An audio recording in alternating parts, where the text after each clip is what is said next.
Bismillahirrahmanirrahim. Assalamualaikum warahmatullahi wabarakatuh. Selamat pagi anak-anak. Bagaimana kabar kalian hari ini? Ustadz harap ya kalian selalu sehat ya, dan selalu diberikan semangat dalam belajar ya dan mengerjakan tugas-tugasnya. Oke, untuk kelompok 2 ya, yang hari ini belajar daring ya, dan belajar di rumah. Untuk itu ya, anak-anak bisa simak video dari Ustadz ya. Kita lanjutkan materi kemarin di pembelajaran yang keempat ya. Hari ini juga nanti ada pembelajaran 5 ya. Nanti bersambung ke pembelajaran 5. Nah, untuk pembelajaran 4 ya, anak-anak tugasnya yaitu silakan anak-anak baca ya, bacaan tentang beragamnya flora dan fauna di Indonesia ya, di buku halaman 95 buku tematik ya. Nah, sebelum anak-anak membaca bacaan ini ya, alangkah baiknya anak-anak berdoa terlebih dahulu ya, agar ya ilmu maupun bacaan yang anak-anak baca bisa bermanfaat ya. Oke ya, setelah anak-anak berdoa ya, kalian buka buku tematiknya halaman 95 ya, dan baca ya. Bacanya tentang beragamnya flora dan fauna di Indonesia. Nah, setelah anak-anak baca ya, anak-anak tentukan ide pokok dari masing-masing paragraf itu ya, paragraf yang ada di bacaan itu ya. Di situ ada 7 paragraf ya. Anak-anak tentukan ide pokoknya ya dengan membaca teliti ya. Membaca teliti, kemudian tentukan kalimat utama atau ide pokoknya ya. Inti dari bacaan itu apa ya. Mulai dari paragraf 1 sampai dengan paragraf 7 ya, anak-anak tulis di buku tulis kalian masing-masing. Oke, itu untuk tugas yang pertama ya. Setelah itu dibuka juga bukunya halaman 101. Nah, kita akan kerjakan bersama-sama ya. Pasangkanlah dengan garis antara pernyataan yang mencerminkan pengamalan nilai-nilai Pancasila dengan sila-sila Pancasila yang sesuai ya. Nah, di situ nanti ada perilaku dan sila-silanya ya. Nah, misalnya sila yang pertama, nah, kira-kira yang mana ya dari kelima sikap ini? Yang tepat untuk sila pertama adalah mempersilahkan teman untuk melaksanakan peribadahan ya, saling menghormati dan toleransi ya antar umat beragama. Itu sila yang pertama. Kemudian untuk sila yang kedua yang tepat adalah ini, menganggap pembantu sebagai bagian dari anggota keluarga ya. Jika di rumah kalian mempunyai pembantu ya, nah itu kita sikapi ya dengan ini ya, menganggap pembantu itu sebagai bagian dari keluarga kita ya. Tuh ya, sikap yang cocok untuk sila yang kedua. Kemudian untuk sila yang ketiga ya, yang tepat adalah ini ya, menjenguk teman yang sakit ya, menerapkan sikap persatuan ya, menjenguk teman yang sakit ya. Itu sila ketiga. Kemudian untuk sila keempat ini berkaitan dengan musyawarah ya. Nah, yang tepat adalah yang paling atas, menggunakan hak pilih dalam pemilu ya. Misalnya seperti pemilihan presiden ya, gubernur, bupati, ataupun yang paling bawah pemilihan RT maupun kepala desa ya. Itu juga menggunakan ini ya, hak pilih pemilu ya, menggunakan pemilu. Jadi ini sila keempat ya. Kemudian untuk sila yang kelima ya, yang pas adalah mengadili pelanggar hukum sesuai dengan undang-undang yang berlaku ya. Nah, itu ya sila-sila Pancasila dengan sikapnya ya. Nah, oke, lanjut lagi. Nah, ini juga ada hampir sama ya, tapi hari ini gambar ya. Untuk ini gambar. Berilah tanda centang pada gambar yang menunjukkan perilaku yang sesuai dengan nilai-nilai Pancasila ya. Berikan tanda centang ya pada gambar yang sesuai dengan nilai-nilai Pancasila ya. Dan berikan tanda silang ya pada gambar yang menunjukkan perilaku yang tidak sesuai dengan nilai-nilai Pancasila. Nah, itu gambarnya ya. Nanti ada 8 gambar di situ di halaman 102 ya. Untuk gambar yang pertama ya, itu ada gambar seorang anak yang sedang memberikan bantuan ya kepada orang yang membutuhkan. Ya, kepada orang yang membutuhkan. Nah, ini berarti ya menunjukkan perilaku ya yang sesuai dengan nilai-nilai Pancasila, maka kita bisa centang gambar ini ya. Nah, untuk gambar yang kedua, nah kita lihat ya, seorang anak yang sedang memukul ya, memukul temannya sendiri. Nah, ini berarti tidak cocok ya dengan nilai-nilai Pancasila. Nah, maka kita silang gambarnya. Untuk gambar yang ketiga ya, ini ada beberapa anak ya yang sedang bergotong royong atau bekerja bakti ya, membersihkan lingkungan ya, maka ini cocok dengan perilaku dalam nilai-nilai Pancasila ya, berarti kita centang. Kemudian gambar yang keempat ya, ini kerja bakti ya, kerja bakti di lingkungan masyarakat ya, ini seperti membangun pos ronda ya, ini berarti kita centang ya. Untuk gambar berikutnya, nah ini gambar yang kelima, seorang anak yang sedang membuang sampah di sungai ya. Nah, ini tidak cocok untuk penerapan dari nilai-nilai Pancasila ya. Ini membuang sampah di sungai ini mengakibatkan akan terjadinya banjir nanti ya. Maka kita silang gambarnya ya. Nah, kemudian gambar yang keenam, ini ada tempat ibadah yang berdampingan ya. Nah, ini menunjukkan sikap toleransi ya antar umat beragama. Nah, maka kita centang gambarnya ya. Kemudian gambar yang ketujuh, ini juga tadi sudah dicontohkan ya, menjenguk teman yang sakit ya. Ini berarti ya perilaku yang menunjukkan sila-sila Pancasila. Gambar terakhir ini ada ya seorang ya orang yang sedang akan membunuh ya binatang langka. Nah, ini perilaku yang tidak cocok ya terhadap nilai-nilai Pancasila, maka kita silang gambarnya ya. Oke ya, sudah selesai. Nah, kita lanjut halaman 103. Segala perbuatan yang kita lakukan haruslah bisa dipertanggungjawabkan, baik kepada diri sendiri ya, keluarga, masyarakat maupun Tuhan Yang Maha Esa. Kita pun harus siap menerima akibat-akibat dari setiap perbuatan yang kita lakukan, seperti pujian atau cemoohan, hadiah atau hukuman, pahala atau dosa ya. Contohnya, jika kita membuang sampah ke sungai, maka kita juga harus siap menerima akibatnya ya. Akibat dari perbuatan membuang sampah ke sungai, maka akibatnya adalah banjir ya. Kemudian jika kita menebang hutan sembarangan ya, maka kita pun harus siap menerima akibatnya ya. Jika hutan kita ditebang ya, tebang dengan sembarangan, maka akibatnya adalah akan terjadinya tanah longsor ya. Dengan demikian kita harus menjaga perilaku kita terhadap alam ya. Jika alam terjaga dengan baik, maka hidup kita pun juga akan baik ya. Jadi tergantung kita ya, manusianya.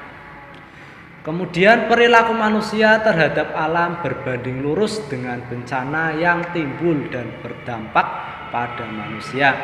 Jika berperilaku baik terhadap alam, maka hidup kita akan nyaman ya. Begitu juga nanti sebaliknya ya. Jika berperilaku buruk terhadap alam, maka bencana yang akan datang ya. Jadi kita harus selalu berbuat baik ya, selalu istiqomah berbuat baik dalam menjalankan kehidupan sehari-hari ya. Oke, itu untuk pembelajaran yang keempat ya. Nah, kita lanjut di pembelajaran yang kelima. Anak-anak buka buku tematiknya ya, masih di buku tematik halaman 104 atau 105 ya. Di situ ada bacaan ya, anak-anak simak bacaannya tentang otot ya. Otot memiliki peran penting dalam setiap gerak manusia. Sama halnya dengan tulang.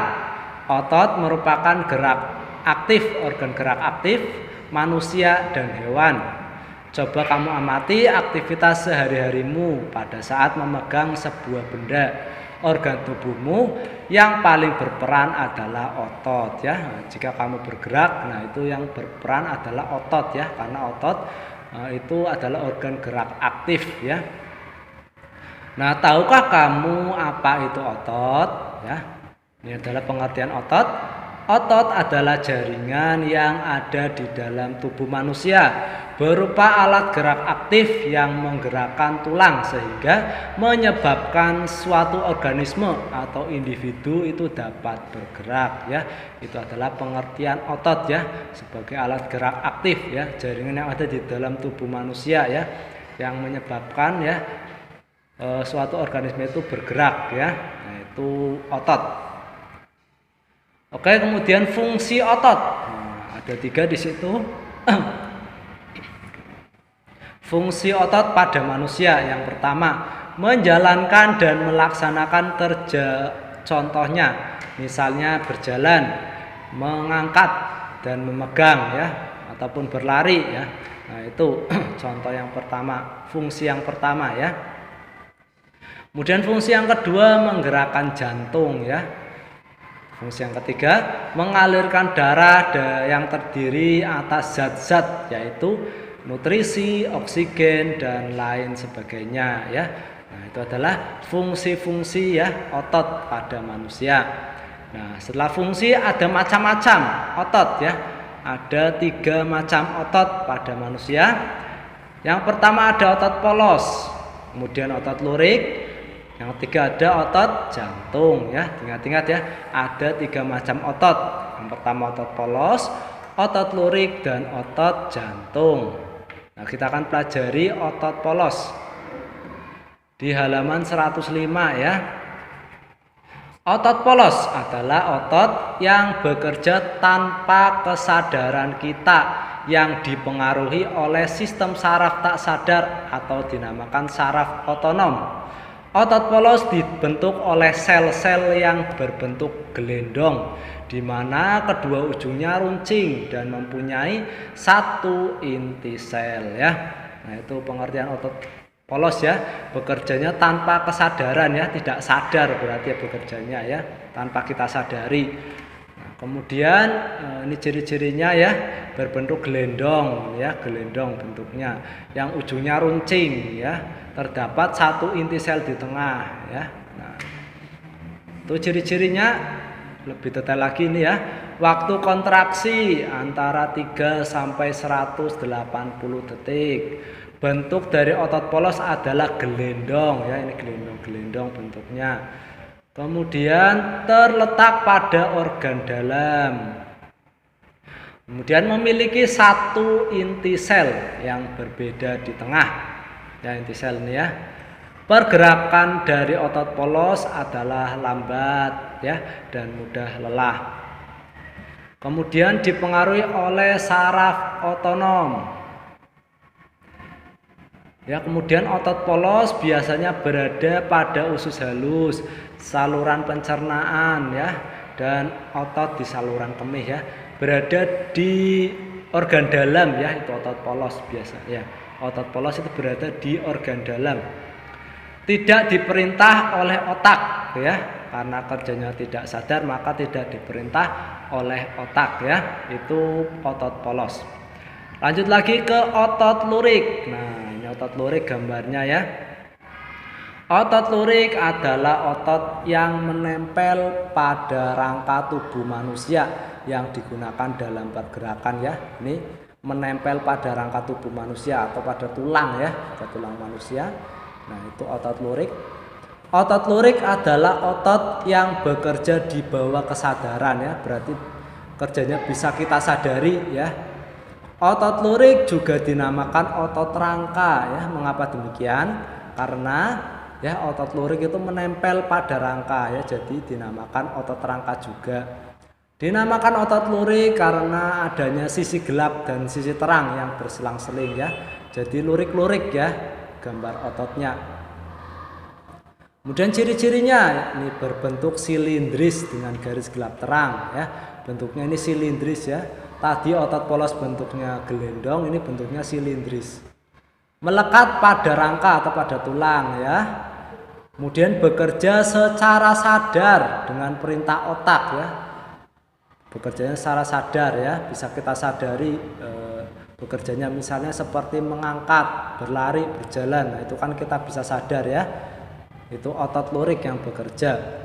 Kemudian bentuk yang panjang dan memiliki banyak inti ya. Setiap ini ya, setiap silindris ini ya mempunyai banyak inti, mempunyai pigmen mioglobin dan inti sel yang berada di tepi ya, inti selnya berada di tepi ya. Oke, itu untuk otot lurik ya, pengertian dan ciri-cirinya. Terakhir ada otot jantung ya.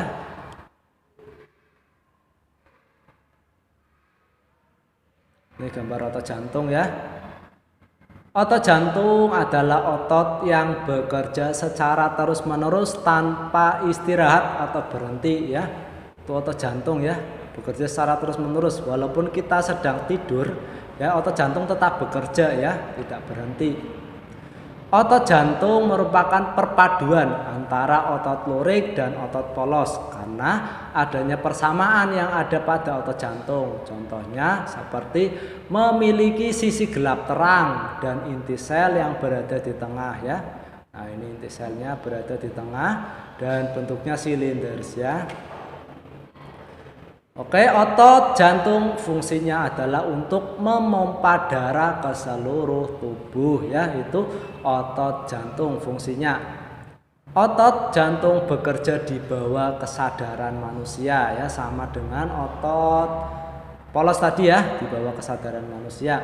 Saraf yang mempengaruhi otot jantung adalah saraf simpatik dan parasimpatik ya. Kemudian ke ciri-cirinya, ada ciri-ciri otot jantung, yaitu yang pertama otot jantung berbentuk silindris ya, sama dengan otot lurik ya, bentuknya silinders. Kemudian memiliki percabangan. Nah, ini perbedaan antara otot lurik dan otot jantung ya. Kalau otot jantung punya punya percabangan ya, bercabang-cabang ini ototnya ya. Kalau otot lurik kan tidak ya. Otot jantung terletak pada jantung, jelas ini ya. Memiliki satu inti sel yang berada di tengah ya. Ini sama dengan otot polos yang memiliki satu inti sel di tengah. Kalau otot lurik banyak sel ya. Kemudian bekerja tanpa kesadaran manusia ya, ini juga bekerjanya tidak sadar ya. Dan bekerja secara terus-menerus dan tidak membutuhkan istirahat. Nah, itu adalah pengertian dan ciri-ciri dari otot jantung ya. Ingat-ingat ya anak-anak gambar-gambarnya, gambar-gambar otot jantung, otot lurik, otot polos ya. Lanjut ke halaman 107. Nah, yuk kita lengkapi ya. Kita tunjukkan mana yang termasuk otot polos, otot lurik dan otot jantung ya. Nah, otot polos ini berada di organ dalam ya.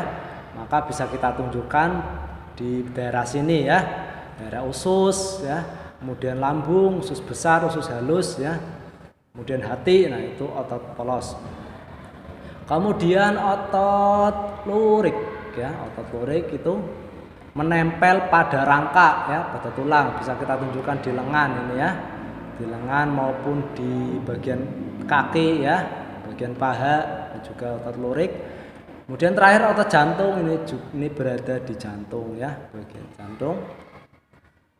Nah, itu ya letak dari otot-otot, macam-macam otot yang ada dalam tubuh manusia ya. Otot polos, otot lurik dan otot jantung.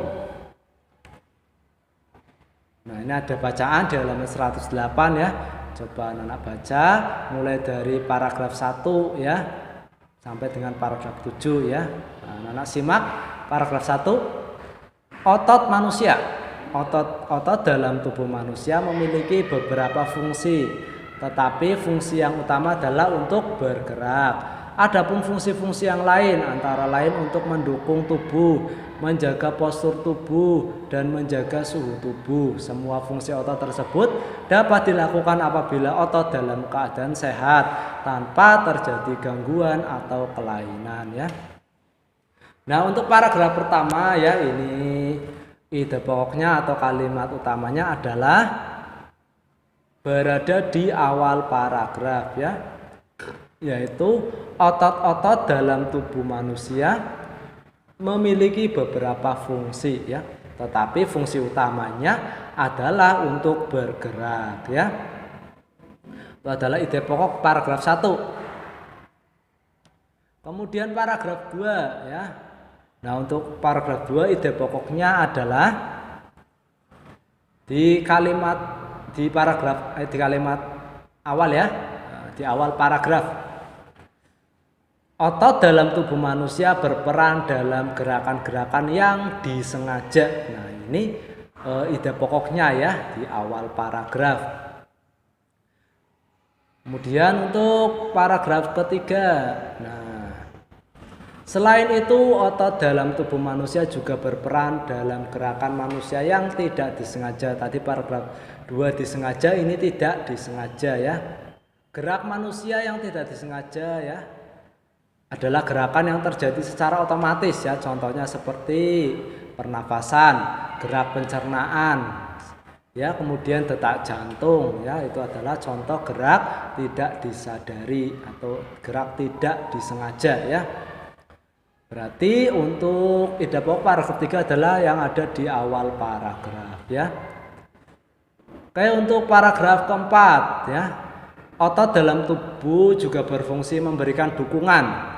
Otot-otot dalam tubuh manusia, khususnya otot-otot pada rangka, bekerja untuk mendukung tubuh. Misalnya, ketika duduk dan berdiri, otot-otot rangka ini akan melakukan penyesuaian gerakan dengan memperkuat sendi dengan menopang tulang, sehingga berada pada posisi yang tepat.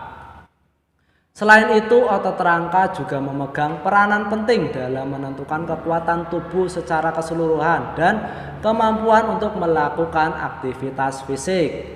Dengan otot yang kuat, maka kesehatan tubuh kita juga akan terjaga dan kita pun akan bisa melakukan berbagai gerakan ya.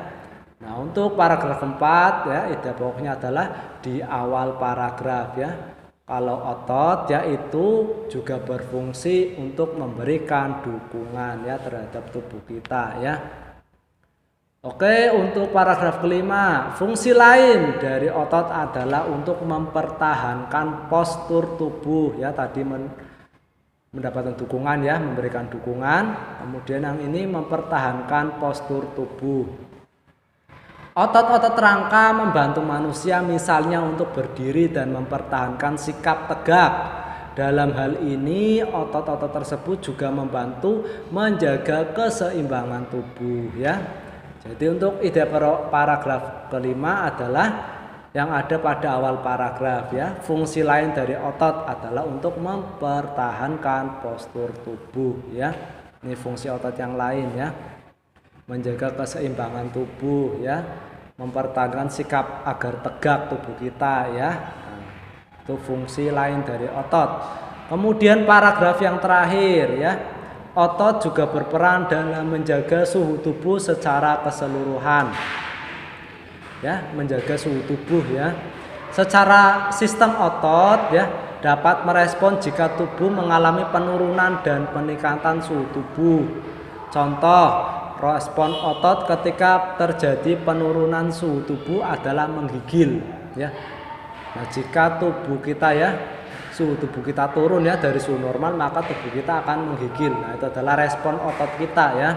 Menggigil adalah respon tidak sengaja di mana otot berkontraksi secara cepat untuk menghasilkan panas ya.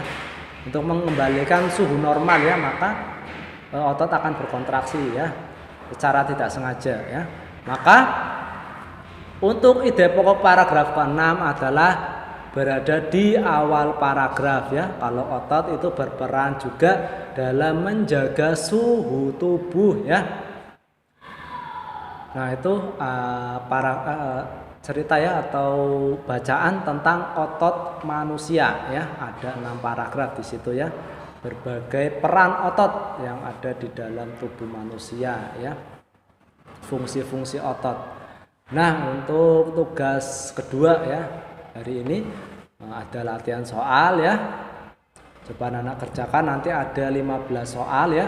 12 soal pilihan ganda dan 3 soal isian ya.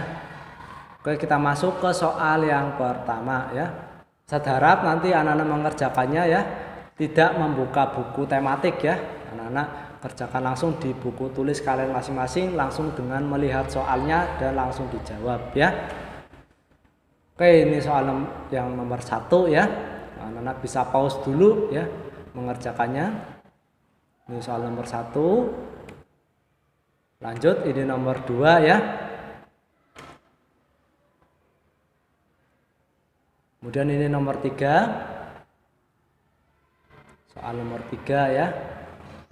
Kemudian ini nomor 4. Ini bukan ciri-ciri otot polos, yang bukan ya. Kemudian nomor 5 ini nama lain dari otot lurik. Soal nomor 6 ya, otot yang kerjanya secara lambat dan mudah lelah yang mana. Kemudian nomor 7 yang bukan ciri-ciri otot lurik ya, yang bukan. Yang mana ya? Nomor 7. Soal nomor 8, otot yang memiliki bentuk gelendong yang mana ya? Tadi sudah dijelaskan ya, itu ada gambarnya.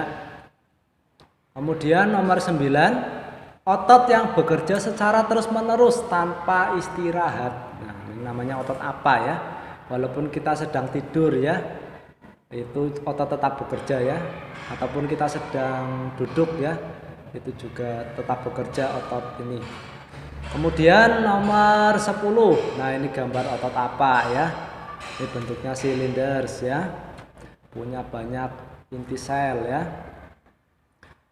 Kemudian nomor 11. Nah, ini juga gambar otot apa ya? Bentuknya gelendong, mempunyai inti sel di tengah ya. Nah, ini otot apa ya? Kemudian nomor 12. Ini contoh gerak yang tidak disengaja, itu contohnya apa ya? Kemudian nomor 13, ini soal isian ya, pengertian dari apa itu ya, nomor 13.